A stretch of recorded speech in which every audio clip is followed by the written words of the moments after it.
इस चैनल का उद्देश्य किसी भी जाति, धर्म, मत, संप्रदाय, मजहब की धार्मिक भावनाएं, आस्था को आहत करना नहीं है, बल्कि हमारा उद्देश्य प्राचीन ग्रंथों, ऐतिहासिक दस्तावेजों एवं पुरातात्विक प्रमाणों के आलोक में समाज को सत्य से अवगत करवाते हुए उनमें तार्किक और समीक्षात्मक दृष्टिकोण को बढ़ावा देना है। हमारा संविधान हमें संवैधानिक दायरे में रहते हुए समाज में जागरूकता लाने के उद्देश्य से हमें अभिव्यक्ति की स्वतंत्रता के माध्यम से अपना मत रखने का अधिकार प्रदान करता है। कि वो कौन सा कारण था, कौन सी ऐसी बात थी जिसके कारण गौतम बुद्ध को अपना घर बार छोड़ना पड़ा। कि गौतम बुद्ध का जो गृह त्याग है वो दो बिंदुओं पर केंद्रित है। पहला तो ये कहता है कि उन्होंने कुछ ऐसी अप्रत्याशित चीजें देखी और उन चीजों से द्रवित होकर के उन्होंने संन्यास आश्रम धारण किया। और कुछ मत ये कहता है कि नहीं, उनको अपने ही राज्य से अपने ही लोगों ने निर्वासित कर दिया था, यानी कि तड़ी पार कर दिया था, उनको मृत्युदंड दिया गया था। तो आज हम इन दोनों ही फैक्ट पे बात करेंगे और ये दोनों ही फैक्ट जो है ना वो बौद्ध ग्रंथों से आपको मिलेंगे और बौद्ध फलकों से आपको मिलेंगे। तो आगे बढ़ते हैं नटराज जी, और मैं चाहता हूं कि स्ट्रीम शुरू करने से पहले मैं आपसे ये जानूं कि गौतम बुद्ध के गृह त्याग के परिप्रेक्ष्य में वो कौन कौन सी धारणाएं हैं जिनको हम आज प्राय सुनने और समझने की कोशिश करते हैं, और उसमें क्या सत्यता है, किस पर हम ज्यादा विश्वास कर सकते हैं। जी, तो गौतम बुद्ध के गृह त्याग की जो पूरी कहानी है असल में वो त्रिपिटक में नहीं है। पूरी बात है कि कहाँ से शुरुआत हुई, क्या हुई, वो कुछ कथाएं या जो उसकी टीका है, अटकथा, उस पर है।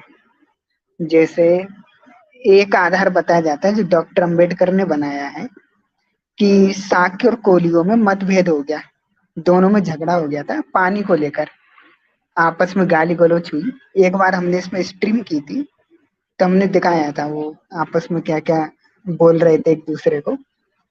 और ये कथा विस्तार से जो इसकी अटकथा है सुतनीपाद के उसमें दे रखी है। तो अब उस चक्कर में, लेकिन आप देखें अटकथा में ऐसा नहीं लिखा कि उसके बाद बुद्ध का गृह त्याग हुआ। वहां लिखा है ये सब देख के उनमें वैराग्य जागृत हुआ बुद्ध में। जो सुतनीपाद का ये वाला सुत है जिसमें ये कथा है, वहां हम इसका अनुवाद और मूल देखेंगे तो वहां है इससे देख के वैराग्य उत्पन्न हुआ। और दूसरी कहानी आती है जो ललित विस्तार में और जातक अटकथा में, उसी अटकथा में वहां बताया उन्होंने 4 चीजें देखी थी, बूढ़ा व्यक्ति, रोगी, मृत व्यक्ति, वो सब देख के उनमें ये चीजें जागृत हुई, वैराग्य जागृत हुआ और गृह त्याग किया उन्होंने। और इसी चीज का जो आर्कियोलॉजिकल प्रमाण मिलता है, इसी के चित्रांकन बने हुए हैं गांधार में, खास करके गांधार जो कला है उसमें। और बाकी जो बुद्ध जब गए थे तो जैसा हमें त्रिपिटकों और अटकथा में आता है कि उन्होंने अपने बच्चे को बंधन कहा था और गृहस्थ आश्रम को भी वो सही नहीं मानते थे, उसको भी बंधन का कारण जगह जगह त्रिपिटकों में कहा गया है। तो और एक जगह बुद्ध ने खुद कहा है कि अनुच्छुक माता पिताओं को मजिम निकाय में रोते हुए मैं छोड़ के चला गया। तो इस तरह की बातें आती हैं कि किसी की इच्छा नहीं थी उन्हें भेजने की, वो चुपचाप रोते बिलखते छोड़कर आ गए थे। फिर क्या हुआ, जैसा हमें जातक में मिलता है, जातक की अटकथा अधूरे निदान में आता है कि जब बुद्ध जा रहे थे, जो उनका घोड़ा था तो उसके जो पैरों की आवाज है उससे कोई जग ना जाए, इसके लिए देवों ने अपनी हथेलियां रख रख के घोड़े के पैरों को रोका। यही चीज गांधार अमरावती के स्तूप पर बनी है। वहां जो 2 चित्र दिख रहे हैं उनमें साफ साफ दिख रहा है कि कुछ लोग घोड़े के पैरों को पकड़ रहे हैं, हवा में ही घोड़ा जा रहा है कि, और यक्षों या देवताओं ने पैरों को पकड़ रखा है कि घोड़े की आवाज ना। तो नटराज जी, हम यहाँ पे ये माने कि चोरी चोरी छुप छुप कर घर से हाँ दिए थे निकल, क्यों हाँ यही हुआ ना? यस हाँ। और अब आप, हम तो जानते हैं कि गौतम बुद्ध एक काल्पनिक व्यक्ति है।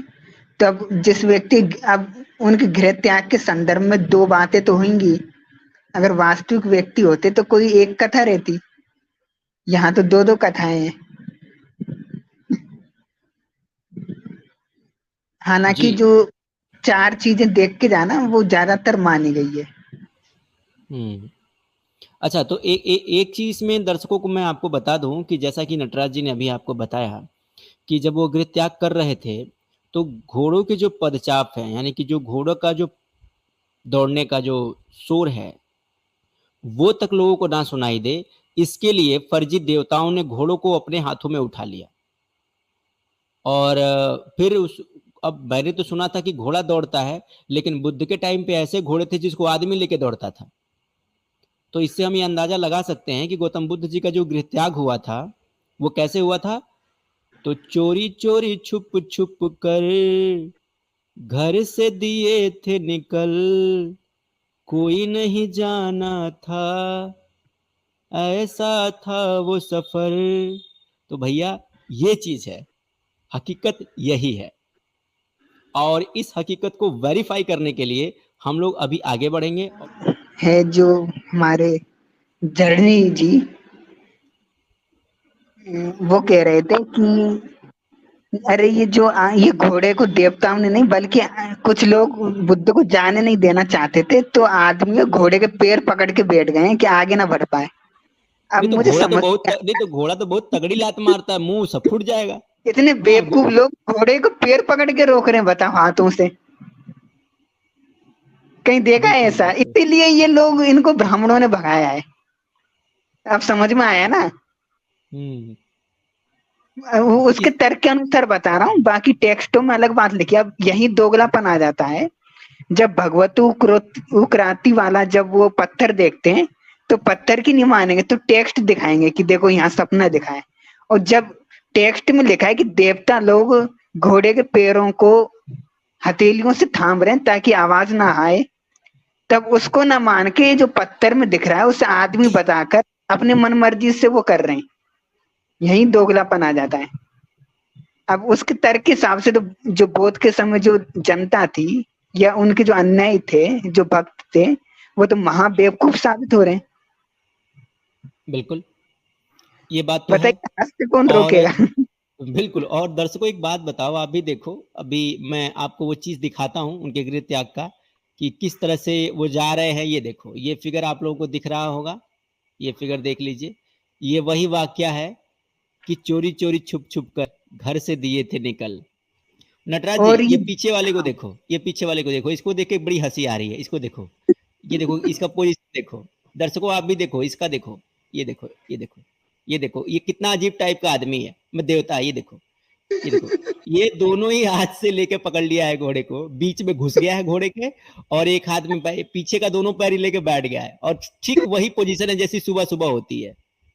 भाई घोड़ा रोकने गया था कि फ्रेश होने गया था? अभी मजा आएगा ना। कि नटराज जी ये नहीं मेरे को समझ में आ रहा है, इसको देखो ना, इसका पोजीशन देख के ही मेरा दिमाग खराब हो गया यार, ये कर क्या रहा है ये? ऐसे कौन बैठता है? हैं? ये क्या तरीका है यार घोड़ा रोकने का? मतलब इतना भी कॉमन सेंस नहीं था। अगर घोड़ा रोकना ही था भाई, तो और भी उपाय थे। ये घोड़े की टांग खुद ही पकड़ के बैठ गए घोड़े के नीचे। हैं? दुलत्ती मारेगा तो क्या हाल होगा? सारी देवताई निकल जाएगी अगर घोड़ा दुलत्ती मार दिया तो। और मुझे लग रहा है मारा भी होगा, लेकिन उसका चित्रण नहीं किया गया। बड़े समझदार लोग थे भाई, मानना पड़ेगा। और ये आगे वाले को देखो, आगे वाले को देखो, ये आगे वाला देखो कैसे रोक रहा है। अरे भाई, मतलब अब समझ लो, इनके देवताओं के अंदर भी कॉमन सेंस नहीं था। ये आज जो हिंदुओं के देवी देवताओं पर कटाक्ष करते हैं, हिंदुओं के देवी देवताओं पर कमेंटबाजी करते हैं, उनका उपहास उड़ाते हैं, इनके खुद के देवी देवताओं के अंदर थोड़ा सा भी कॉमन सेंस नहीं था कि भैया हमको किस तरह से घोड़ा रोकना है। देख रहे हैं ना, ये घोड़ा रोक रहे हैं, और ये पीछे वाला तो अजीब टाइप से रोक रहा है भाई। इसको देख के तो मेरी हंसी आ जा रही है। भाई पहले फ्रेश हो लेता यार, अब इसको तो जोर की लगी थी, अब उसी में लगा दिया घोड़ा पकड़ने का काम। अब ये गया टप से और इसने घोड़े के दोनों पांव को उठा लिया और कहा कि दोनों काम कर लूंगा, इधर कर भी लूंगा उधर पकड़ भी लूंगा। तो ये लग गया पीछे वाला आराम से, और आगे वाला भाई रुक जा, ये पीछे वाला आगे वाले से कह रहा भाई थोड़ा ठहर जा, मुझे फ्रेश होने दे, फिर रोकते हैं घोड़ा। ये आपस में दोनों का कम्युनिकेशन देखिए, दोनों की भाव भंगिमा देखिए, दोनों के रूप और स्वरूप को देखिए, कितने तेजस्वी लिख रहे हैं ये दोनों के दोनों। इतने तेजस्वी और इतने ज्यादा इंटेलिजेंट लोग उस जमाने में हुआ करते थे। नीचे ही दोनों घोड़ा पकड़े हैं, ऊपर देखिए, ऊपर हमारे प्यारे प्यारे बुद्ध जी को देखिए, देखिए ये देखिए, ये देखिए, ये हमारे आदरणीय श्री गौतम बुद्ध जी हैं। ये देखिए, मतलब उस जमाने में क्या घोड़े की क्या उम्र भाई, ये घोड़ा कितना खुशनसीब होगा, कितना खुशनसीब होगा ये घोड़ा, जिस घोड़े को आदमी अपनी हथेली पर पकड़ के दौड़ा रहे हैं। और आदमी नहीं कहूंगा, ये देवता हैं। मतलब भाई बुद्ध जी के पास ऐसा घोड़ा था, ऐसा घोड़ा था, जो घोड़ा अपने पैर पर नहीं बल्कि 2 जने लोगों के पैर पर चलता था। बहुत करामाती था, चमत्कारी था भाई। अब देखो, घोड़े पर गौतम बुद्ध जी बैठे हैं और ये पीछे जो छतरी लेके खड़ा हुआ है, इसका कॉमन सेंस देखो, ये कितना तेज आदमी था। मतलब एक आदमी घोड़े पे बैठा हुआ है और एक आदमी पैदल छतरी लेके चल रहा है। भाई घोड़ा दौड़ता है पागल, तुम छतरी लेके कहां तक जाएगा? बताइए, इस आदमी को इतना भी कॉमन सेंस नहीं है। घोड़ा दौड़ते हुए जाएगा तो ये छतरी लगा रहा है, हवा चलेगी छतरी उड़ जाएगी तुम्हारी, तुम दौड़ोगे तो तुम्हारी छतरी पलट जाएगी। इतना भी कॉमन सेंस नहीं था, छतरी लगा दी है। इतना कम दिमाग होने के बाद भी तुम लोग ये कहते हो कि भाई हिंदुओं के पास पाखंड है, हिंदुओं के पास कुछ है ही नहीं है, हिंदू इंटेलिजेंट होता ही नहीं है। और तुम्हारी इंटेलिजेंस तुम्हारी इस एक ही तस्वीर में दिख गई हमको। भाई अगर इतना इंटेलिजेंट आदमी, अगर ऐसी तस्वीर, ये तस्वीर बनाने वाला आदमी, इस तरह के रॉक पेंटिंग ये स्ट्रक्चर को बनाने वाला आदमी कितना इंटेलिजेंट होगा, मानना पड़ेगा मुझे। भाई हद है, मतलब हद ही है। जब घोड़ा दौड़ेगा तो छतरी कहां लगाएगा रे भाया? और अगर घोड़ा दौड़ रहा है और घोड़े के साथ तू छतरी लेके दौड़ रहा है तो भाई छतरी के साथ तू उड़ जाएगा या छतरी पलट जाएगी, दोनों में से कोई एक ही चीज होगा ना। ये बड़ा खतरनाक है भाई। चलिए नटराज जी, तो इस तस्वीर पर जो मैंने समझा वो मैंने बता दिया। अब मैं आपसे ये जानना चाहता हूँ कि ये तस्वीर कहाँ की है और इसको दर्शक अगर क्रॉस वेरीफाई करना चाहें तो कैसे करेंगे? ये गांधार की कलकत्ता म्यूजियम की है और ये बुद्धिज्म आर्ट इन इंडिया की है। और जैसे जर्नी ने कहा कि ये देवता नहीं, ये मनुष्य लोग हैं जो घोड़े को रोक रहे हैं, पैर से उठा नहीं रहे तो हैं। मनुष्य लोग हैं सर, एक मिनट, अगर हाँ। मनुष्य लोग हैं तो मैं पूछता हूँ जर्नी, तू इतना ही ज्यादा इंटेलिजेंट है तो तू ऐसे ही घोड़ा रोक के दिखा दे भाई, पीछे जैसे वो पीछे वाला जैसे घोड़ा रोक रहा है ना, वैसे ही तू भी घोड़ा रोक के दिखा दे भाई, मैं मान लूंगा। और अगर घोड़ा, और अगर ये मनुष्य है और अगर उस टाइम घोड़ा ऐसे रोका जाता था तो मुझे मानना पड़ेगा भाई कि जर्नी के जो पूर्वज थे बड़े इंटेलिजेंट थे भाई, मानना पड़ेगा, बहुत वही मैंने कहा ना कि भाई घोड़े के आगे अवरोध कर देते, बुद्ध को ही रोक लेते तो भी घोड़ा रुक जाता है। ऐसे पैर पकड़ के घोड़ा कौन रोकता है? और देखिए ये भागते हुए घोड़े पे ये छतरी दिखा रहा है, ये देखिए, ये खुद पैदल है, ये खुद पैदल है घोड़े पे। और ये घोड़े मनुष्य के हाथ में वज्र कहाँ से आ गया ये पीछे? अरे मान लीजिए, हो सकता है कि जर्नी जी इसको वज्र ना माने, हो सकता है ये वज्र ना हथौड़ा हो सकता है कि ये वज्र नहीं हथौड़ा हो। जो ये कहता हो इस छतरी वाले को कहता हो अगर तू हिलेगा तो भाई तेरे सर फोड़ दूंगा। छतरी बराबर लगनी चाहिए और छतरी उड़नी नहीं चाहिए और ना तू उड़ना चाहिए, तो हो सकता है उसको डांट रहा हो। हम ये भी मान लेते कि चलो भाई ये मनुष्य हैं, लेकिन बौद्ध स्तूपों पर, बौद्ध कलाकृति पर जगह जगह यक्ष, देवता, गंधर्व बने हुए हैं, उड़ते हुए गंधर्व बने हुए हैं। बिल्कुल, फिर क्या संदेह रह जाता है? नहीं टेक्स्ट में भी संदेह यही हो जाता है, इनको संदेह हो जाता है। लेकिन अगर जर्नी साहब कह रहे थे कि नहीं ये जो मनुष्य हैं अगर, तो भाई मेरे को बता दे यार, ऐसे कैसे रोकते हैं घोड़ा? वो पीछे वाले की पोजीशन देख के तो भाई मेरी हंसी नहीं रुक रही है। वैसे कौन घोड़ा रोकता है? वो कोई घोड़ा मतलब रोकने आता है तो उसकी पीठ घोड़े की तरफ ना होके दूसरी साइड होती है। आप किसी चीज को रोकोगे हाँ, तो आगे से तो रोकेंगे, ये तो उस साइड जिस तरफ घोड़ा जा रहा है। अच्छा नटराज जी, एक चीज आपसे पूछूंगा, एक हमारे दर्शक का भी सवाल है कि ये जो बुद्ध के पास ये जो घोड़ा था, ये यूरेशिया वाला घोड़ा था, मतलब मूल निवासी घोड़ा है कि यूरेशिया से आया है? यूरेशिया वाला है ये। तो गौतम बुद्ध यूरेशिया वाले घोड़े को चलाते कैसे थे? उनको किसने सिखाया घोड़ा चलाना? वो खुद ही यूरेशिया के थे। अच्छा, वो खुद ही यूरेशिया के थे। हाँ, नीली आंखों वाले। अच्छा, मतलब इधर के जो मूल निवासी हैं वो बेकार में पोपट हुए हैं। और क्या? अच्छा अच्छा अच्छा, तो हमारे साथ दीक्षित जी भी आई हुई हैं, तो एक बार इनका भी ओपिनियन लेते हैं इस घोड़े पे। तो जी बहन, क्या हालचाल है आपका? मैं ठीक हूँ। कुशवाहा जी नमस्कार, नटराज जी आपको भी नमस्कार। जी नमस्ते। मेरी निगाह घोड़े पर नहीं, मेरी निगाह ये दो प्राणी पर है जो नीचे है। मुझे अरे लग रहा मैं है भी इन्हीं को देख के मजे ले रहा हूँ तब से। एक साइंस जर्नी है, एक अमित तिवारी है। ये पूर्व जन्म की इनकी फोटो है। बेचारे ये तो सही तकलीफ में पहचाना हैं। आपने। जी, और इनको ये कार्यभार इस जन्म में दिया गया है कि ये इनका बोझ उठाएंगे बुद्ध का। चाइनीज जो बुद्ध चरित्र है, चाइनीज ट्रांसलेशन, उसमें लिखा है कि जो घोड़ा है उसके पैरों को 2 यक्षों द्वारा रोका गया है ताकि आवाज सुनकर कोई उठ ना जाए उसके चापों की। तो ऐसा नहीं है कि भारतीय ग्रंथों में, चाइनीज ग्रंथों में भी लिखा है। अब ये मिलावट होती या कुछ होता तो भाई चाइनीज बौद्धों ने क्यों लिखा ये चीज? और उस समय तो ब्राह्मण थे नहीं, तब भी इनके यहाँ मिल रहा है ये सब चीजें। जी बिल्कुल। तो इसके बाद आगे बढ़ते हैं और कुछ और चीज़ों को हम देखने की कोशिश करते हैं। अभी ये देखिए, एक हमारे पास एक और ये सील है। करते हैं। एक मिनट राजी, अगर बुद्ध जी सामने से घोड़ा लेके भागते या जाते तो कैसे दिखते? तो देखिए बिल्कुल ऐसे दिखते जैसा इसमें दिखाया गया है। ये देखिए बिल्कुल ऐसे दिखते। ये देखिए, ये सामने से घोड़ा लेके एकदम चले जा रहे हैं और यहाँ नीचे देखिए, घोड़े के नीचे फिर एक लगा पड़ा है रुकने के लिए। ये कौन है? इसमें तो लेट गया है घोड़े। मैं समझ गई, वही कह रहा हूँ। मैं वही कह रहा हूँ लटराज जी, मैं वही कह रहा हूँ ये भी इसलिए है कि घोड़े के पैरों की आवाज ना आए। भाई ऐसे लेट के हाँ। कौन घोड़ा रोकता है? तो देखो, घोड़ा को रोकने के लिए ये बेचारा, ये तेजस्वी जो पुरुष है, ये साइंस जर्नी और अमित तिहारी पीछे होगा, लेकिन ये आगे वाला ये जो बंदा है जो घोड़ा रोकने की प्रैक्टिस कर रहा है, ये देखो, ये ये अपना प्यारा साइंस जर्नी है। कमाल नहीं है। अच्छा, ये गालिब कमाल है। ओ तोरिका। तो देखो भाई, देखो ये गालिब कमाल जी बुद्ध के घोड़े को रोकने के लिए, देखिए घोड़े के नीचे लेट गए और पोजीशन देख लीजिए कितनी जानदार पोजीशन है। अगर इस पोजीशन में अगर ये घोड़ा रोकेंगे, ये फिल्मों में एक डायलॉग आता है, यहाँ से जाने से पहले तुझे मेरे ऊपर से गुजरना होगा। इस समय वो भी बहुत ज्ञान दे रहे हैं यार। ये बात सही है यार।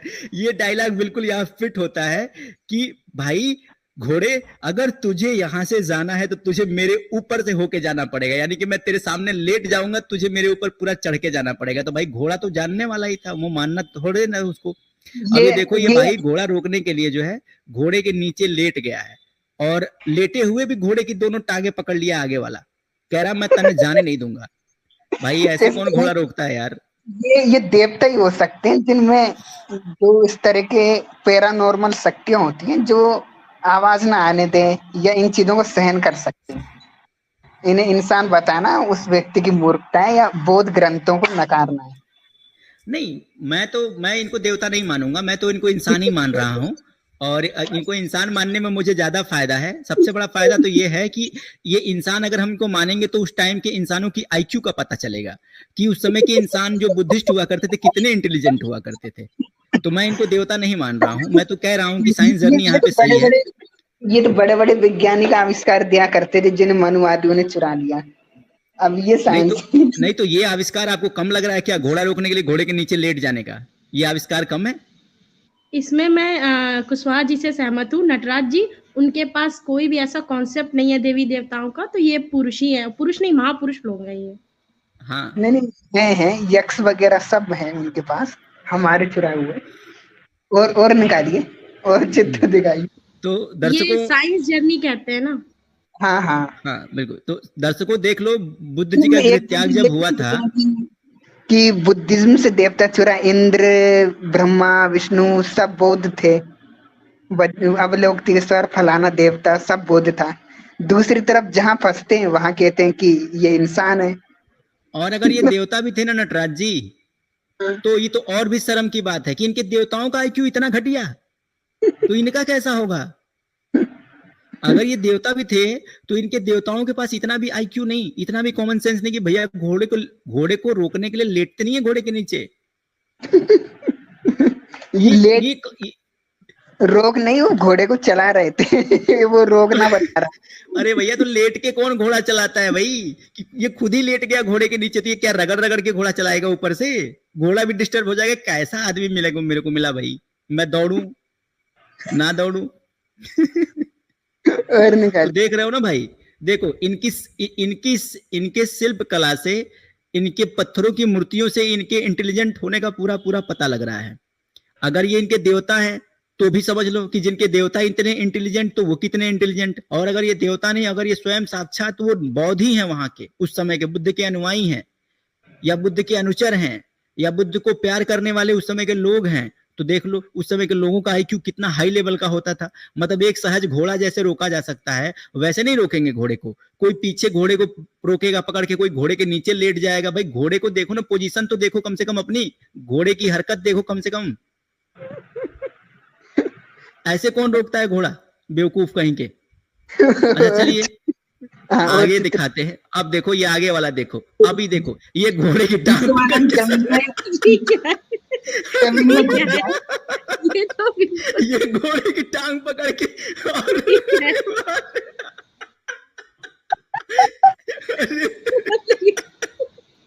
ये भी गांधार। ये देखो, अरे ये देखो, ये देखो, इसको देखो, इसको देखो। समझ में आ रहा है कि अफगानिस्तान में ये जल्दी इस्लाम क्यों अपना लिया था, इसी आईक्यू की वजह से। अब ये देखो इनका घोड़ा तगड़ा रोक आईक्यू देखो। घोड़े को आराम से चलाना है तो घोड़े को बुद्ध जी धीरे धीरे नहीं चलाएंगे। ये आगे वाले देखो, ये आगे वाले बुद्धिस्ट को देखो, ये घोड़े की आगे वाली टांग अपने कंधे पर रख के खुद ही धीरे धीरे चला। ऐसे कौन घोड़ा चलाता है भाई? नहीं, मैं तो घोड़े पे तरस खा रही हूँ। ये घोड़ा भी परेशान हो गया होगा। एक तो पीछे वाला जमीन में घुस गया है, मुंडी मुंडी दिख रही है उसकी। और पीछे वाला देखो, पीछे वाला घोड़े की टांग पकड़ के जमीन में घुस गया है कि ना तेरे को निकलने नहीं देंगे भाई। मुंडी मुंडी दिख रही है उसकी केवल। सिर्फ इसकी मुंडी दिख रही है। मतलब बताओ भाई, ऐसे कहीं देखा है? ऐसे कहीं घोड़ा रोकने वाला आदमी देखा भाई कहीं? मतलब आपने ये बहुत सही पहचाना था दीक्षित जी कि ये हूबहू ये साहिल जनी और अमित तिहाड़ी हैं। ये पक्का यही दोनों हैं।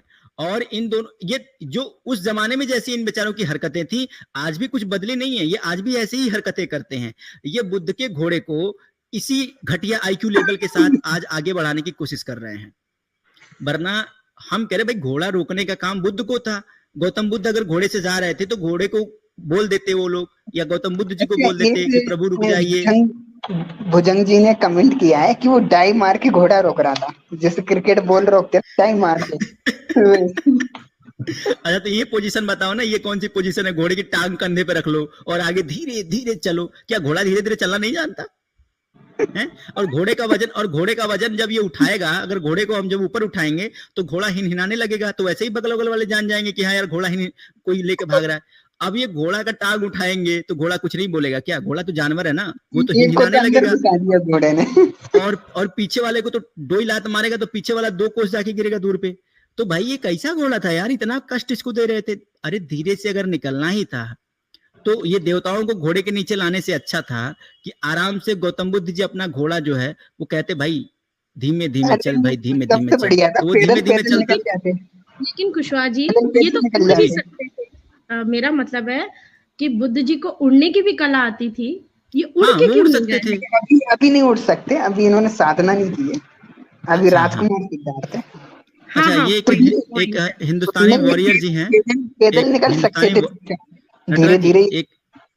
एक हिंदुस्तानी वॉरियर जी हैं और ये लिख रहे हैं कि हम धन्य हो गए गजपुत्रों का ज्ञान देखकर। जी बिल्कुल, अभी कहाँ धन्य हुए हैं सर, अभी तो और बहुत कुछ बाकी है धन्य होने में और इस ज्ञान को देखने में। और मैं आपकी करेंसी नहीं जान पा रहा हूँ कि आपने ये करेंसी जो दी है ये क्या है, तो बस मुझे 6 समझ में आ रहा है। बाकी आपने जो भी दिया होगा, अगर करेंसी कोई बता सकता है तो बता दें। बाकी आपके सहयोग के लिए बहुत बहुत आभार। लेकिन दर्शकों, मैंने 3 फिगर अभी तक आपको दिखाए हैं और इन तीनों फिगर्स के आधार पर आप देख सकते हैं कि इन लोगों के पास कितने हाई लेवल का आईक्यू होता था।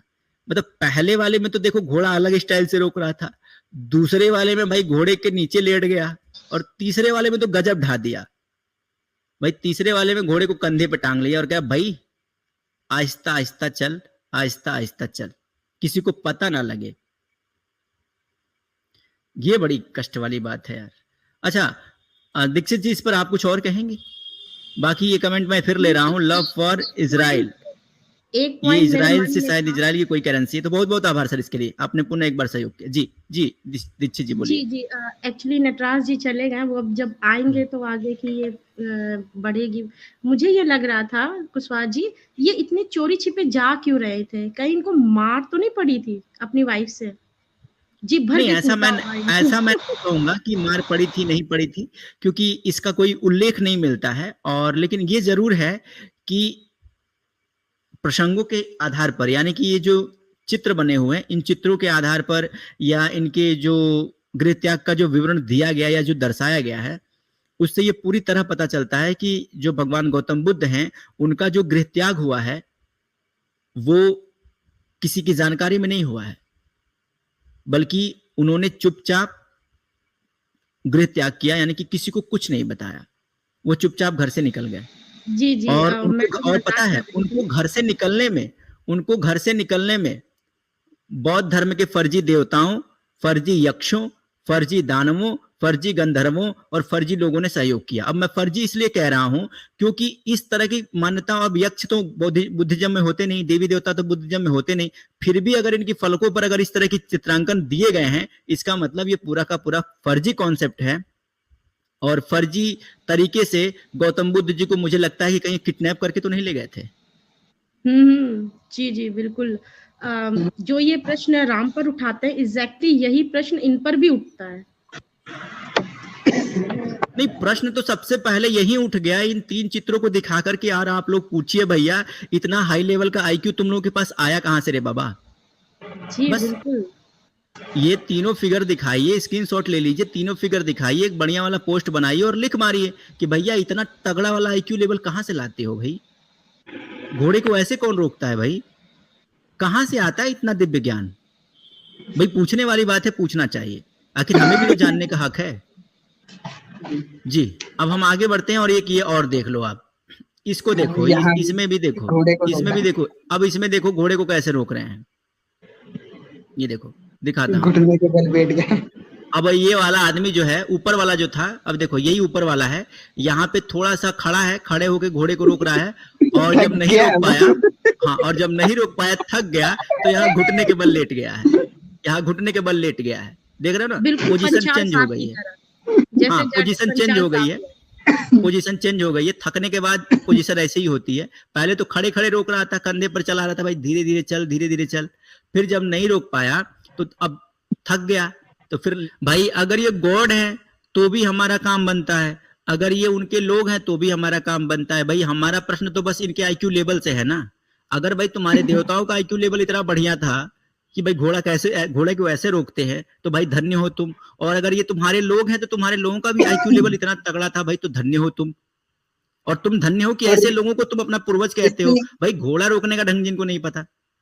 इससे ये बात भी झूठी साबित होती है, अगर ये देवता हैं तो कोई भी मनुष्य नहीं था उनके साथ जब वो जा रहे थे, न कपिल बिल्कुल। वस्तु का कोई व्यक्ति था, सब सोए हुए थे, चुपचाप निकल के जा रहे हैं।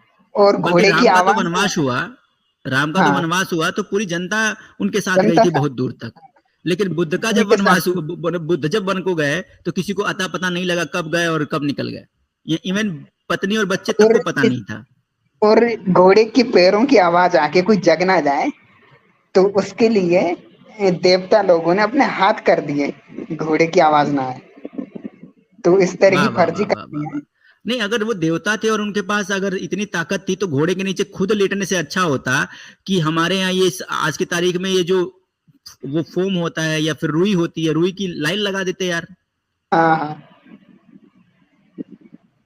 भाई कुछ ऐसा, वो रोड जो है, वो रास्ता जो है उसको गद्देदार बना देते, उस पे घोड़े की सोरी नहीं सुनाई देती। क्या इतना सामर्थ्य नहीं था? खुद ही लेटना जरूरी था, खुद ही घोड़े के नीचे लेटना जरूरी था। क्या है यार, कैसे कैसे लोग हैं।